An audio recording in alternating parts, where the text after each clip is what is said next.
Did a dream premonition save a young father from death? Can spirits use your own thoughts as disguises? Could a dream be a vision of what will happen across the world? Today we test the believability of the dreams of destiny.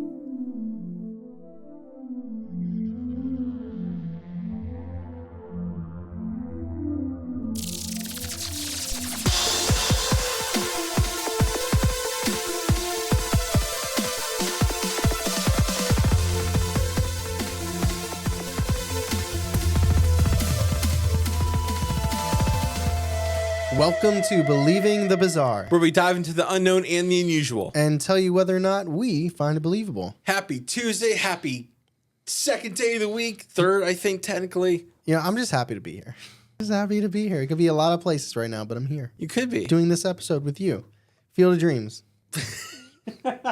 If you dream it, they will come. That sounds ominous in a way. It does. Actually, that's very scary. So, if you want to hear these episodes without ads, you can do one thing. You can join the Patreon, where we have these episodes, all of them, at the lowest level without ads. That's right. Not just that benefit, though. There's so much more on Patreon. There's quizzes, there's games, interviews. We watch horror movies together. We watch horror movies with you guys. We review horror movies. We get told stories. We get quizzed on our old episodes. There's a lot of stuff over on Patreon. A lot going on. I do want to thank our new Patreon, Corey with a K. Today we're going to talk about 4 listener stories sent in to us today. And if you want to submit your own listener story, you can go to believingthebizarre.com and you can click on Submit My Experience. And there's this whole thing there. It's not a very big text box, but don't let that intimidate you. Size doesn't matter. That'd be funny if we were at .org or at .edu. A .edu. Yeah, you're going to learn. We teach. I mean, we learn too, but we teach. I think you need to be Do accredited. we get funding? Yeah, I mean, there's accreditation. Come on. If Come you just write a book, you become a ufologist. We could become an EDU. Absolutely. So this first story is from Lady Nicole McCurry. Lady. Some lady. She just slipped us that little story. She gave us 2 stories, actually. And these are from some places that are very close to my heart. Lakewood and Parma, Ohio. Oh, okay. So we're talking Cleveland suburbs here. Yeah. Lakewood is where I did comedy for a couple of years. A couple years? Yeah, I did a couple of years out there. Really? Yeah, I did. I cut my teeth in Lakewood, and I ran away. So these happens between 1993 and 1991. Backwards. What? Oh, shit, yeah. She's a time traveler lady. Just like me. So she said, quote, I have 2 experiences to tell you about past lives. This first one happened to my sister. There was this guy named Greg, and he was friends with my brothers and dated my sister as I was growing up. So he was like another brother to me. He and my sister dated for 10 years, and they were kind of off and on again. One of those relationships. He was always asking her to marry him, but she always refused. Now, Greg died in 1989 in a motorcycle accident. The very next day, Patty went into labor and gave birth to a very premature baby of 29 weeks old. Now, the baby survived, thankfully, and when he was about 6 months old, my sister suddenly woke up in the middle of the night with a desire to go to the living room. When she got to the doorway, Greg was sitting on the couch. It seemed like he was coming back to check on the baby. So she went back to the bed, never fully making it to the living room. When Michael, the baby, was about 3 years old, he said, remember that time I was riding down the road and slipped on that rock and hit my head on the tree? My sister was very confused. But I said, Patty, he's describing exactly how Greg died in the motorcycle accident. And that is the first incident of the past life. So he's like, I'm going to keep asking you to marry me. And when you say no, I'm going to find a way. I'm pretty sure. Say, I'm going to find a way. I'm pretty sure it was more on than off. Okay. And that was he was the baby's father. I got that from this. I don't know. It freaks me out. Yeah, the past life stories where especially children like inexplicably can explain or see or talk about a scenario that they would have no reason to know. Mm-hmm. It's weird. My son was talking about this when he says, when I was older, I used to go to this steakhouse, and he like perfectly described a steakhouse, but we've never got him to say it again. Joey's a mob boss? Bro. His name's Joey, so. I don't know. Especially the idea that he was the father in the past life, that I don't like that at all. Well, I don't think it's like bad. No. It's just unusual. It's strange. Yeah. I mean, typically you grow up with your father, not your father inside your heart. Well, yeah. I mean, Yeah. in a way, it's cute that there was like Mm-hmm. a connection there and, he's still around. This next experience is about when Nicole had a vision. She said, quote, I've always been very attracted to Native American culture. I taught myself how to speak Sioux when I was about 22. Also, when I visit the mountains, I have this feeling like I'm home. When I have to leave them, I actually cry. I feel like my heart is being ripped out of me. I'm not sure if that's related to the feelings I have about Native Americans, but I definitely have lived there in another time, another life, another energy. But at the same time, I was teaching myself how to speak Sioux. I was crossing a side street in the middle of the summer. And then all of a sudden, I had this feeling that I was getting ready to make a long journey, and I was having concerns about it. Did I have enough food? Would I be in some sort of danger going along the way? What kind of animals would I encounter? And the most pressing, was I dressed warm enough? Were the shoes I had going to make the long journey? Would they wear out before I made my destination? And then I had to look down at my feet. I was wearing moccasins up to my knees, and the ground was covered in snow and ice. And I had this feeling I was very high up, and land stretched around me for miles. No trees, no vegetation, just cold and wind and vastness. I stopped dead in my tracks. I looked up at the world around me, and it was back to normal.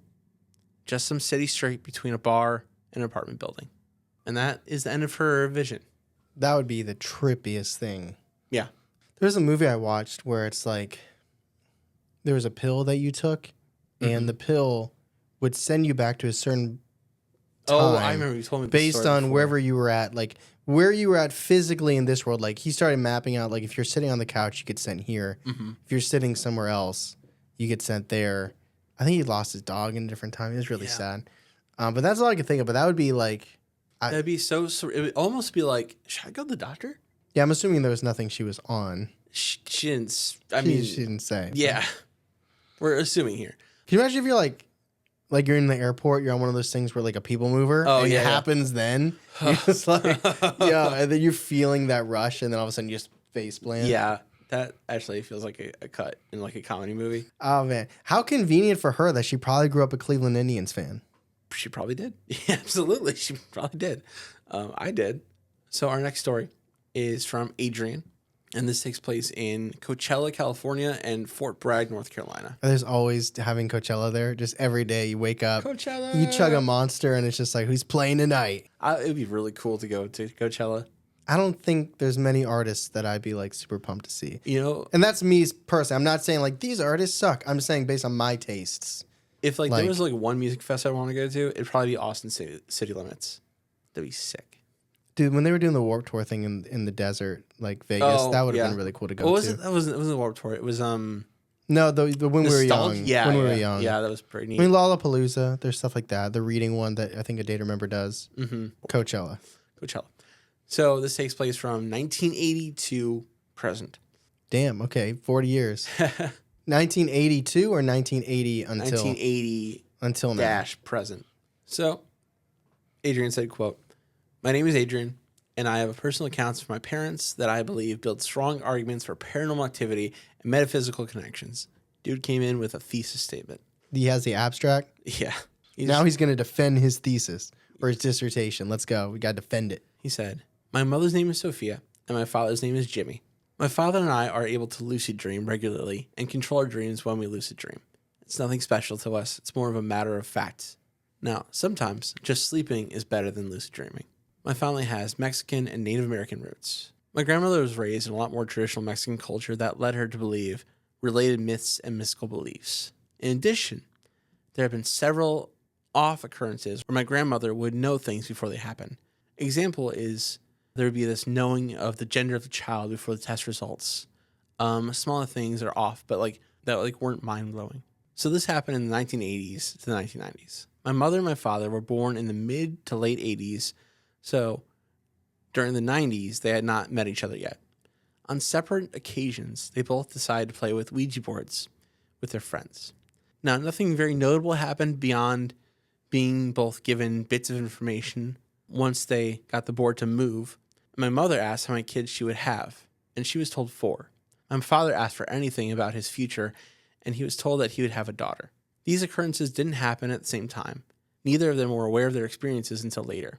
In 1994 to 1998, this happens after his parents met. He said, my father decided to join the Army due to his personal life circumstances. Living in Coachella, California, it forced him to leave my mother behind for basic training, as he was also living in Palm Springs Valley. My mother would eventually leave to join him. However, before they would routinely call each other using the base phones on their home phones. Now, one night, they finished talking, and they both went to bed. The next morning, my dad woke up from a dream he was having where he was hanging out with his friends who told him that he needed to go somewhere. My dad followed his friend in the dream until he eventually arrived in the spot where my mom was waiting for him. The dream felt so real, and they talked and laughed. After waking up from it, he waited for the night to come to call my mom again. And when he got her on the phone, she started telling about the dream she had last night. She explained that she was having a dream where her friends and herself were on a bus. They got off on the bus on the dream, and the friend brought them to the same spot in my dad's dream. Hearing my mom recount exactly what the dream of last night was crazy. In this spot they had met had been an actual area in real life where they had talked to each other when they initially met in the past, but it wasn't all that frequently meeting other spots. They didn't go there very often. They didn't think much more of it, and they just thought of it as an interesting happenstance. It's strange that they both thought it, both dreamed about it that same night, but it's not crazy, right? Because it's a place they both know. Yeah, I mean, it's not crazy. It's coincidental, and it's very cool and unique for their story. Yeah. But no, it's not like, it doesn't feel like we're tapping into something supernatural here. Not yet. Not from that story. It seems like there's a connection, though. Absolutely. I agree with that. Now, quote. So in 1996 to 1997, my father would come to serve on the 82nd Airborne, living on Fort Bragg, North Carolina. They got married and soon had my older brother, as my mom has moved to join him in North Carolina. Now, for context, my parents got married when my father was on leave from basic training. They lived together in a very small studio apartment, doing their best just to get by. The unit my father served in frequently carried out drills to ensure readiness, which would sometimes consist of air deployments, meaning himself and other units would leave for days on end with no communication beyond their base. So it was very normal for my mother to have to wait for my dad to get back before knowing anything about what he was doing or did. This left her in complete darkness about his whereabouts or any given time. Normally, not a big deal, but very important for what comes next. One night, my mom's mom, my grandmother, calls my mother in the middle of the night. My mom wakes up and answers the phone. Thinking it's just my grandma, who is known to be a little dramatic, my mom didn't think too much of it at first. When she answered the phone, my grandmother explains that she woke up in California and had this dark feeling that made her think about my father. My grandmother pleaded with my mom to start praying with her about my dad for my dad because she was fearing that something extremely wrong was happening. They sat there in the middle of the night, praying in hopes that this random feeling of dread or fear would pass. Eventually, after a short time, about less than a half an hour, the feeling did seem to pass, and they stopped. Going back to sleep, my mom tried to brush off that worrying feeling and eventually dozed off. Later in that morning, my dad would come home in the door and slip in the bed with her with a strange smile and say, "You're never ever going to believe what happened to me earlier." Immediately, my mom jumped out of bed with her eyes wide, demanding for him to explain what happened. My father's unit had been set to finish the week's drill with an air deployment at night, a normal drill that would require his unit to practice jumping out of the plane in an early hours after midnight, loading their equipment up, individually jumping out of the plane, and then landing with it all. Having done this several times before, it was to be a normal exercise for my father. He was in the plane, the doors were open, and he jumped, just as he had done before. Except this time, as he was falling through the air, he became tangled up in somebody else's parachute lines. This prevented both individuals from being able to open their parachutes. So free falling in the sky together, they both began doing what they were trained to do. A cycling method is used to detangle from each other when they find themselves in that situation. So they began to cycle in the pitch black sky, continuing to fall faster and faster. Eventually the cycling worked, and the person attached to my dad was able to push off from him and have his parachute catch the wind. My father, on the other hand, pulled his parachute once attached to find that the pressure wouldn't allow it to open. As the ground approached, he did all he could do, and he waited. Right before he would have hit the ground, he heard a loud whoosh, and then impact. He hit the ground hard, not rolling in motion like he was trained to do. His ears rang until he was able to gather himself and get off the ground. He heard someone else calling out his name in the distance. He started moving towards it, still unable to see too far in the dark. Not knowing what happened to the person he was connected to, he thinks that it's probably them calling out for help because they got hurt in the fall. He runs to where he hears shouting until he sees the figure standing, running towards him as well. And when they see each other, they stand and both yell, "I thought I fucking killed you." As they walk the whole experience off, the other crew members explained that after they separated, he watched as my dad fell faster than him toward the ground. To him, it didn't look like my dad's parachute went off at all, which made him think that it was definitely dead on impact. My father believes that the noise he heard right before he hit the ground was the parachute just barely catching enough wind to keep him from hurting himself. Not thinking about much else, my dad would eventually leave the base and head home just to get some sleep. And that's when he walked into the apartment and found my mom in absolute shock. After explaining this, they calculated the time the grandma's call and determined it would have been the exact moment that my father was falling through the sky. Now, after that, I would have been born in 1997. My parents moved us all back to California, where they eventually would have one more boy in 2004. Despite my parents really wanting to have a girl since they started having kids in 1995, they decided that 3 was enough. With every intention not to have any more children, they eventually did have another daughter in 2011. It was when they were pregnant with his daughter, my little sister, that they both shared their experiences about the Ouija board with each other, only realizing both their premonitions had come true after all, having a daughter. So that is the end of their experience. It's mostly about how their father, should have died from that fall. I feel like even if his parachute at the last second opened, I don't think that's enough to save someone. I'm not an expert in this at all, but I feel like That's the thought I had too.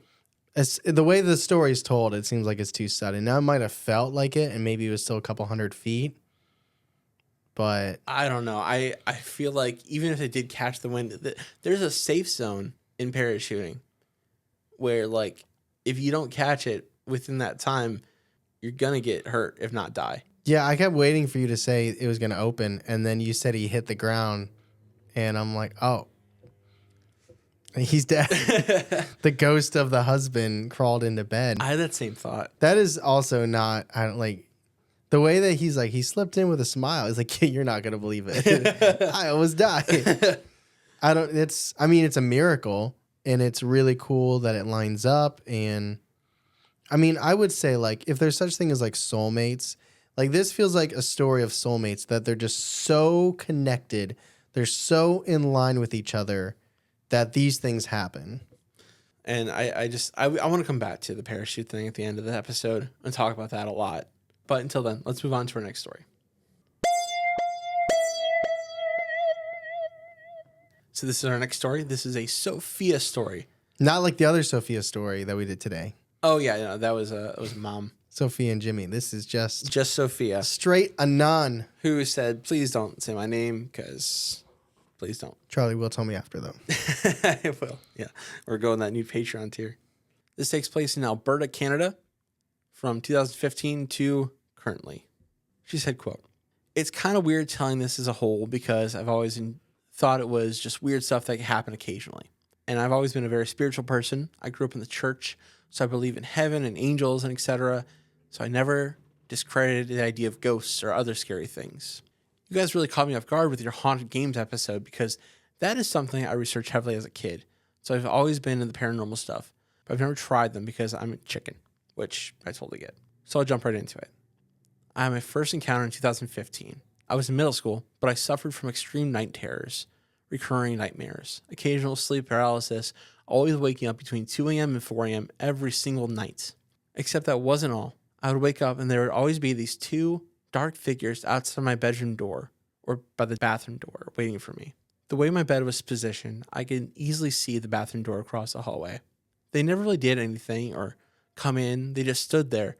But as a kid who woke up from a nightmare, who was very into creepy things, That was very terrifying for me to see.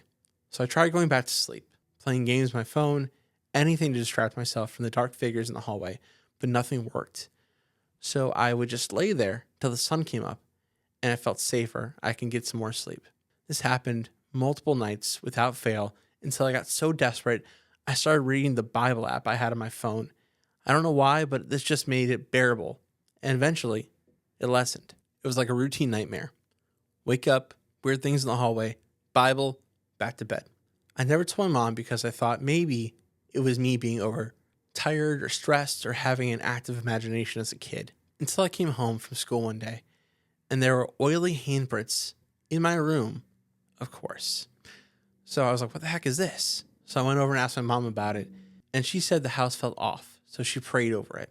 Now, this is a biblical thing where someone in the Bible would put their hands in olive oil and put them on the door frames to keep away the evil. She made a joke about having to use a lot in my room because there were oily prints in the walls. Now, this helped a lot, and I slept a lot better. Less nightmares. We eventually moved out of this house, not just because it was haunted or anything, it just got too small for our family. Weird stuff still occasionally happened in our current home, and it was just a bunch of small, unsettling things which we could always laugh off. Like my sister, who shares a basement room with me, reported that her and her friends were having a sleepover, and they heard someone coming down the stairs late at night. I said it must have just been me coming home from my boyfriend's house, but they insisted it wasn't because they heard me come in after it happened and that it turned off the lights. We always kept the lights on because I'm still afraid of the dark. Again, I didn't think anything of it until I was home alone, and one day in my room, the light started flickering. But I thought maybe the bulb was dying. But I tell you, it was flickering so aggressively, I felt like I was in a rave. So I got a little frustrated and a little uneasy, so I just completely unscrewed it and took it out. Problem solved. Till I went to get in the shower that same day, and the other bulb started flickering the same way. It would go out for a while, then come back, and out, and come back at different speeds. Now, this last encounter was from a dream. It was long ago, maybe a couple months before, and I was sleeping soundly. Nothing weird had happened in the house for a while at this point. And as I slept, I was dreaming of my boyfriend. A super nice dream, nothing scary. And then I felt this hand on my arm in real life.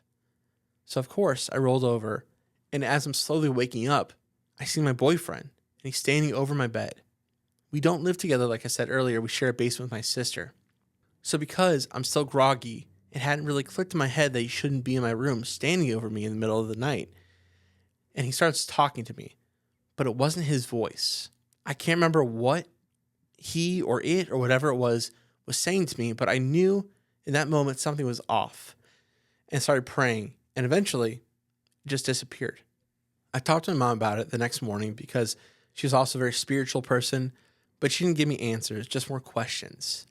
Now, we have a little salon that we work at together, and she said there's a big black figure that waits just outside of our salon and never comes in and is always there. She said at first she thought it was following her, but I guess it's only there when I'm at the shop. And now she's just assumed it's following me. Now again, our salon, we've prayed over multiple times, and we only play gospel worship music in it, so maybe that's the reason it waits outside. I don't know. But my mom played around with witchcraft when she was pregnant with me. She's always been able to see things like a medium. And I was terrified when she said that she saw this thing following me. And I didn't want more details, so I didn't ask. I've always had feelings of being watched and followed growing up. But maybe I'm just a chicken. I don't know. End story. If you were in that scenario, which one? The whole thing. Okay. If you were Sophia there, and your mom knew, would you want details or would you want to be ignorant? I'd want details, but I'm not the same person as Sophia. Well, yeah, I'm asking about you in that situation. Yeah, I would want details. I'd want to know everything about it. She's like, oh man, I'm so relieved. I thought this thing was following me, but it's following you. It's just you. Yeah. And just blasting Josh Groban in our salon. Good news is you got to move out. Yeah, now. And take those 2 ones you didn't tell me about from your room before, because I saw them too. Yeah, it's creepy. That's creepy. Just imagine they're like, we don't got olive oil, but I got some vegetable oil. It'll do. Canola oil? It's a little. Just spray some Pam on your hand. They got the Pam hands. Yeah, I don't know if that's religion approved. That is traditional haunting stuff there, though. It is, absolutely. I like it just slightly. Yeah, witchcraft, Ouija board when she's pregnant with me. No, she did a little devil worship. Did a little bit. And then she did 180. It probably is, honestly. Like, I don't want to say that's why. I'm sure she was spiritual religious beforehand. But I feel like maybe that scenario, that situation, or whatever she experienced that we probably don't even know about, did the 180. She's like, ooh, that's a little too much. And now we're going to go to our last story. There's a trigger warning here for torture, death, and war. This gets intense. This is from Molly from New Hampshire, from 2020, 2022. She said, "Hi guys, my name is Molly. I'm a caffeine addicted, anxiety ridden, true crime and all things weird, bizarro. I want to share my experiences as they are too bizarre not to tell. For reference, I've only ever had the experience of extremely vivid dreams twice. Both caused her to not sleep for days. And this is the first one. It was World War II, and I was in a concentration camp. I remember being brought out with other prisoners of war into a building that had rows of masks hanging from the ceiling, with a large window that looked into the other room that was exactly the same, aka masks hanging from the other ceiling. We were told to put on the masks and start breathing.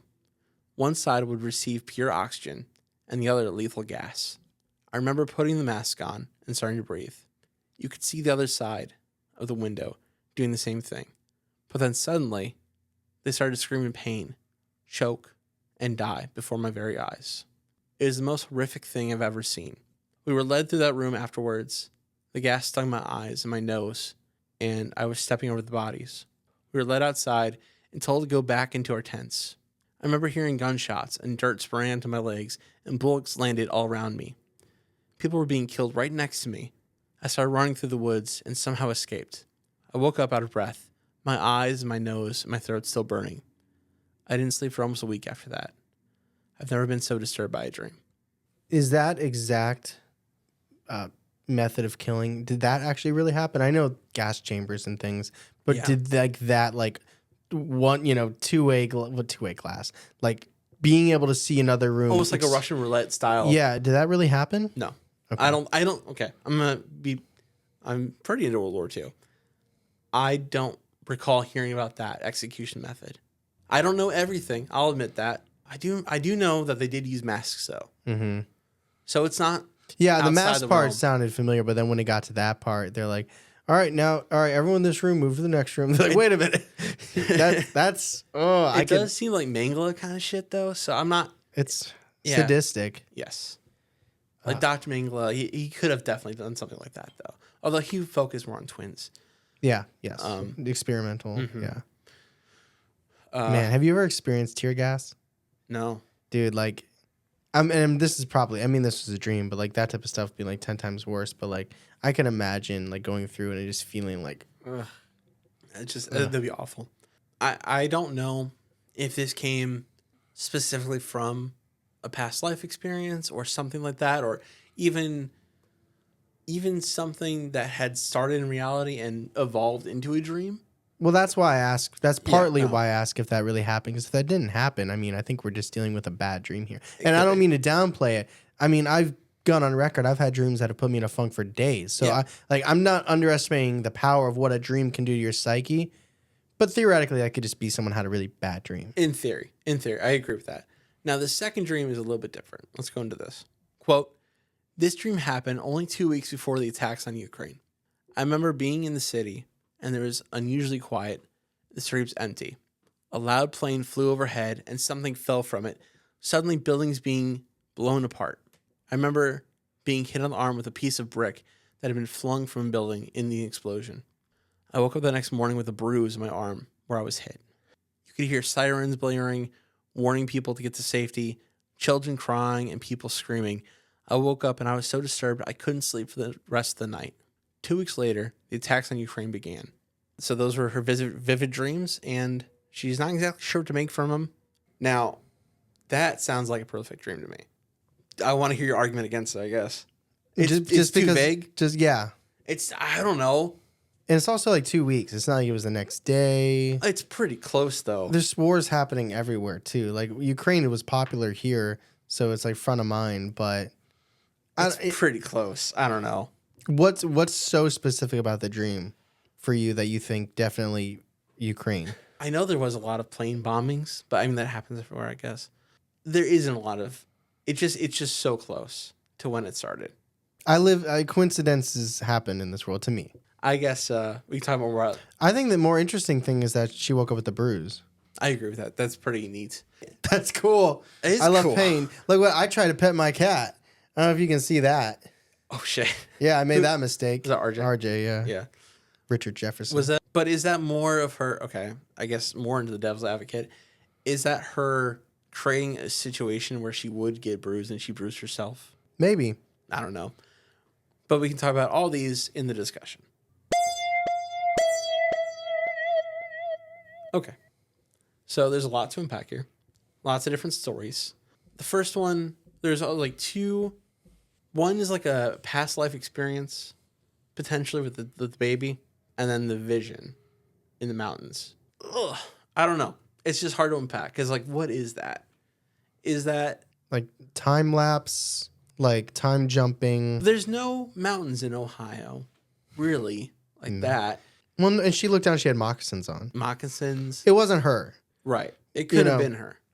It just would have to be another time. I guess the only thing you can say, which I guess is like the case for a lot of these stories that don't have more than one witness, was it internal or external? Yeah. Did something happen to her that she was experiencing, or is it something she was projecting from her own perspective? Like, did her brain play a trick on her and she saw something that wasn't really there? Yeah. Or did she really transport into a different time and was somebody else temporarily in a time slip? But there's no way of really knowing that. Well, no. I mean, we don't know anything. We don't know any of this shit. She also didn't give us any signs like she wasn't like it was real or it wasn't real. Internal or external. Like, we don't know. What does she vote? She go viable? What does she think? I think she thinks it's believable, but I'm not sure. I mean, it could have been a mushroom flashback for all we know. Or a LSD flashback. Oh, okay. I was like, mushroom flashback. I don't know. I don't know why I was picturing mushroom bomb. Like, that's sad. Yeah. And then the past life thing. That is different to me. That is more believable than a lot of things. We did a whole episode about kids in the past lives, and I buy it. It freaks me out. Yeah, I love those stories. I eat those stories up because they're just so unexplainable, and you don't know if they like overheard something, if they're just talking children gibberish, or like they can just see things that we can't, or know things we can't. It seemed pretty vague, and he didn't give a lot of details. But also, if you die in a motorcycle accident, you're probably not going to remember a lot of details. All right, so the next story is, I really want to talk about this parachute because we talked about during the episode how... It's still the episode. Well, earlier in the episode, how... We're still here, guys. how, I think I had my hoodie on then. You did. Yeah. Well, I don't remember. I don't know what it came off. It came off during this story. Popped off. I feel like he was so low, he would have died. Died, yeah. So is this God? This could be even greater external forces. You know what I mean? It's like, it'd be one thing, like, okay, this is the way I thought it was going to work out. They got tangled. Then the mom called and they're praying, and they break free and the parachute pops out and everything's good. If they prayed him to survive a complete smash, I mean, like, you know, like. Yeah. Okay, so like, is this a god? Is this a guardian angel? Is this something like that, or is it just wasn't his time yet? I don't know. Have you ever seen the video? It's almost, I think it's like a security camera from a restaurant or somebody's owlet or camera, ring cam. I don't remember. A dude like has insane reflexes and he catches something. And like, there's this moment where he like looks around and he like tries to like shoot web like Spider-Man. Have you seen that? Yes, I have. I feel like this dude needs to have that moment where he's like, I just crash landed from a plane and I survived. It's like, should I try and fly? Should I try and like super jump? Like a double jump like in Mario? Like, you know something. What he should have did? Like when it got to that point where he knew that parachute wasn't coming out, he should have tried the superhero land. He's been like, this might be my only chance. I like how they were like, I didn't even roll. He didn't even roll. He's like, maybe this could be, I mean, that'd be like either I roll or my neck is just. Yeah. I just feel like. Did he belly flop, you think? Like just straight or legs first? Probably legs first. Then they should have broke. I mean, That's what I'm thinking. That's why I don't think this is actually. if I don't he think this is physical. if he landed legs first, whatever boots he was wearing, they need to use that on their ads, case study, promote the shit out of those. You could jump out of an airplane in these boots. Like whatever, like no matter what he landed on Instigators. would have probably broke. Like if he landed on his arms, they would have broke. Like a Sternum would've broke. turtle or something. Like there's an animal he landed on, blown up. Oh, absolutely. But he's fine. No, I don't know. I mean, the power of prayer, I guess. That's hard. I feel like this is either not real or complete. I don't want to say divine intervention, but paranormal, like supernatural. Yes. Something happened, or it's fake. There's another also. Phenomenon of just surviving, hitting the ground. No. Like water. I've heard people hit water and You like survive broken that. bones. Yeah, no. If he did that, Or a tree. That's not entirely what I meant. I mean, like him and the person who he got entangled with, almost like big fished it, where like it wasn't slowed him down. It wasn't as close to happening as it seemed like. Like you mentioned earlier. Like it wasn't like he thought it was right before impact, but really it was like 100, 200 feet. Yes. And then his parachute gave a little bit away. Enough where he wasn't gonna explode. Yeah, I mean, because then it comes down to the perception of time. Yes. And when your heart's racing and you think you're Adrenaline. gonna die, Yeah. you might be like, "This is the end." But really, there was at least like a couple hundred feet. I would love if you guys are listening and you're on Spotify and you're intelligent on this. Anyone who knows, like, you must deploy your parachute this many feet or yards or football fields before you hit the ground. Let us know in the comments and we'll post it or share it or something because I'm curious. We could just Google it, but I'd rather you guys tell us. Me too. Because I don't know. Like I think it's the most. If you don't believe there was divine intervention or some paranormal aspect to it, I think the only thing you could argue is that it was a misperception of time. I think so too. Like the adrenaline pumping, like he must have been like farther. Are there stories of people though that survive? Yes, there's a but couple. They hit stuff, but right? Like they hit like trees. No, or, you can survive an impact. You can, but you don't walk away from no it. injuries. Okay. Yeah, you don't walk away from that. Like eventually, I guess. Well, yeah, but you don't. I mean, you don't slide into bed that night and be like, Right. "You won't believe what happened in my day today." Exactly. They don't have a sitcom ending. So that's how I feel about that. And then there's another story from Sophia about the pretty classically haunted house. Yeah, this one is the most haunting. Out of every story we did today, this one is like, okay, paranormal haunting. Yeah. Shadow figures, entity waiting outside the salon, Yeah. the olive oil handprint. I love how Maybe the mom, extra virgin, maybe not. we don't know. I love how the mom's like, it was super haunted in your room. I Yeah. used a lot of oil. She was haunted. It was haunted as fuck. Good night. Good night. Every outlet had a nightlight. And then but it still kind of followed them too to this new house. Well, yeah. Which is like, where's the attachment? I wonder. It must be her, right? It must be. Well, no, it's the mom. It's what the mom did when she was pregnant. Yes. Attached it to her. She sold her soul. She didn't tell her. I accidentally rested the planchette on my tummy and it moved. Did this figure eight on the top. Yeah. Yeah, no, that's, she's haunted. Yeah, I know. Notice the one that's really, truly haunted wants their identity hidden. Yeah, no, this is spooky stuff. I never heard about the olive oil thing. I keep joking about that, but I've never heard of that. It probably is to do with their specific sect of Christianity. I don't know it. I've not heard of it. I assume it's not Catholic. It's definitely a sacrifice because olive oil is expensive. I like how you said yeah before you knew what I was going to say. It's like $8 for a jar this big. I'm not kidding. You're not wrong. You're not wrong. No, but this one's haunting. And I don't want to talk less about it because it's not like I don't find it interesting. I just think it's just clearly haunting. The boyfriend thing. That's weird to me. That one I think could be explained as just being in a groggy state. The haunting aspect is already there, so that language on top of it's so weird. I think it was mid waking up. I think I guess because she was woken up from the dream by feeling the hand. Too. Yeah, exactly. Okay. So yeah, it doesn't take away from the fact that I think she's haunted. Like I separate that. Okay. Plus, her mind's probably already dealing with so much, repressing so much. Her mind's working overdrive. So if it's gonna put the boyfriend in the room, what do you think? What would the boyfriend say? Boyfriend shows up beside your bed middle of the night. What is he saying? Can I get my hoodie back? You got those oily hands? Oh God. And the last story. So the dreams. The first dream I think is probably just a Can history. you describe the first one again? Yeah, so it's like they walk in this room and they're like almost like Russian roulette. Like you get air, you get lethal gas, you don't get to know which one it is. Right. To me, it feels almost like a history lesson that you learned mixed with Saw. That's how they should teach history. It's just put people in like those like virtual reality, let them live it. Oh God, that'd be so intense. You'd remember. You'd remember. You would.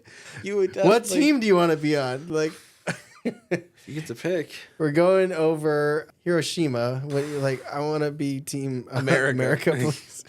No, that's. I don't know. Well, it would stick, obviously, but Yeah. But that's. I just feel like it's maybe just. That's the most explanation for it. And it's a terrible dream, and you've attested. You've had dreams like that where they stick with you. yeah, for sure. And it's very powerful. I've not gone. Well, you don't dream. Not really. Knock on wood. Charlie does his dreaming during life. He dreams life. I daydream a lot. I meant you chase your dreams in real life. Oh, I thought you meant daydreaming. Like No, I mean I focused. daydream too, but I dream at nighttime too. But you do your dreaming during the day. I see. I got that I can now. see what you meant too. And then the second dream. So you don't think there's any prophetic properties to that at all? Personally, no. I think this is somebody who has very vivid dreams. I don't think there's anything supernatural about these stories. The most supernatural aspect about them, I think, is the marks when she wakes up. Yeah. Like she woke up from the first dream and she felt the burning sensation. Yeah. And she woke up from the second dream with the bruise. So that's strange. I mean, that is strange. I won't take away from that. But I don't think she I don't think she saw the Ukraine beforehand.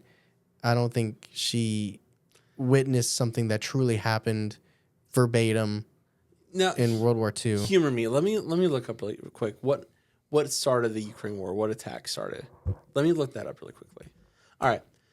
So What does Google say? it was not a bomb. It was just an annexation of a city. It was what? Annexation of a city. What is that? Take over the city. Oh, okay. So it was not quite as dramatic as bomb dropping. So I think you can say I think you can be like, I had this dream and Yeah. then 2 weeks later the war started. Isn't that crazy? And people could be like, yeah, that is crazy. Without then also going the next layer and being like, you saw it before it happened. I think you can just say it was coincidental, it was crazy, and it happened. yeah, I think in these cases, it just feels like very vivid dreams. Yeah, and that there's nothing to take away from that. Like them not being paranormal or prophetic doesn't mean that they're less cool. It just the mind is powerful, the mind is cool, and it can make you have really crazy vivid dreams. That's true. I think that's what happened in this case as well. Do you? I do now. Because okay, I was gonna say like 5 minutes ago you were like I didn't, and then you're I like you're looked ready up. to battle me on it. I was, and then I looked it up, and I was like, oh, that's not how it started. So It started with a dream. Like that's what Google says now. It's like So that was the episode, The Dreams of Destiny. Very dramatic, but also fitting because there's so many different kinds of layers here. yeah. Destiny's interweaving. Are you jealous of people that dream? No, I'm not. I live other ways like video games. And, You know, it's like when you turn you can turn your phone off, yeah, but you can still get notifications. I mean, you just hit that button and it's like it goes to sleep. But like it can light up if something happens. yeah. You are the equivalent of like holding the buttons and turning it off every night, which is probably good long term. I'm just like I'm like turning the home screen Yeah. off. You know what though? Like a lot of nights, it's pretty quick. Like I lay down, I go to sleep, and then I wake up. You know what I mean? Just fine. My mind, sometimes I'm so tired and then my head hits the pillow and all of a sudden I just think of a lot of stuff that needs to happen or ideas and it sucks. No, I get that too. So if you like this episode and you want to leave a review on Apple, that'd be awesome. You could leave 5 stars. Actually, please do it. Please do it. If you haven't already. If you have not already, please leave a review Somebody on Apple. left one and said they literally downloaded it to leave a review and Yeah. that extra effort does really mean a lot to us. We do appreciate that. But if you are listening on Spotify, you can go and leave a review on this episode. Any episode. On the Hatman episode that just came out, several people left a review. Sophia said, I also have a Hatman experience, but it's only my dreams and shared with my dad. Okay. It's very Seems like there's a interesting. story there. I know. You should submit it. Let me take that moment to say again, if you have a paranormal encounter, a creepy story, it could be over 45 years, or it could be one night, one experience. Go to believingthebizarre.com. Go to submit your experience. Do not be intimidated by the form. Fill that puppy out with as many details as you can, and it could be a BTB episode. And Tomakaza said, sounds like there's a league of extraordinary Hat Man. I love that. That's I pretty love good. that. And then the last one from Kiers said, I immediately screamed and texted my boyfriend finally that I have tagged you so many times in the Hat Man memes, which is cool. Hat Man is so popular. Like, it's still very, very popular. It was like super popular in 21, 22. Yeah. And it's gotten, like, I feel like even, maybe not even more, but it's maintained. It's Yeah. maintained the popularity. He's a phenomenon. By the way, for the people that leave the Spotify comments, it populates no matter what episode you're on. Because we will get people comment on episodes from like 3 years ago. And they're like, I don't know if you're going to see this. Like, we see it. Like, it pops up. Oh. Like, we don't have to search for these. Like, there's a dashboard. And if it's a new comment, even if it's on an episode 5 years old, it'll still say new comment on this episode. And I try to either, at minimum, post it, but respond to it. So if you leave a comment, go back and check like a couple days later, and we might have a response. What is you might not know this off the top of your head. What is the oldest episode we've gotten a comment on? Oh, UFO chase. Oh, the first one? Yeah. I heard that good. I had to go. You have to. Like, I had to add the Q&A or the question aspect to all of them. Yeah. But that was just one night of knocking that out. I don't remember what they said. I just know that I believe UFO chase does. I mean, you could probably see on there. I'll give it a check. USO chase. Oh yeah, there's 11 on here. It has 11. There you go. So again, if you enjoyed that episode and you want to leave a comment, we will possibly read it on the episode and shout you out. And also, just a reminder for those of you that like senses more than just hearing, you can also watch the episodes now in full length, in full video. So if you're not subscribed to us on YouTube, go check us out. We have not just these episodes. We have the blind rankings. And Bizarre News. Bizarre News, that stuff's up there. So go check that out. It'd be really cool. Try and get a plaque. We don't deserve it, but that's okay. But hey, we appreciate you. And thank you so much for listening to today's episode. As always, I'm Tyler. And I'm Charlie. And catch us next week on Believing the Bizarre. A podcast as bizarre as you are.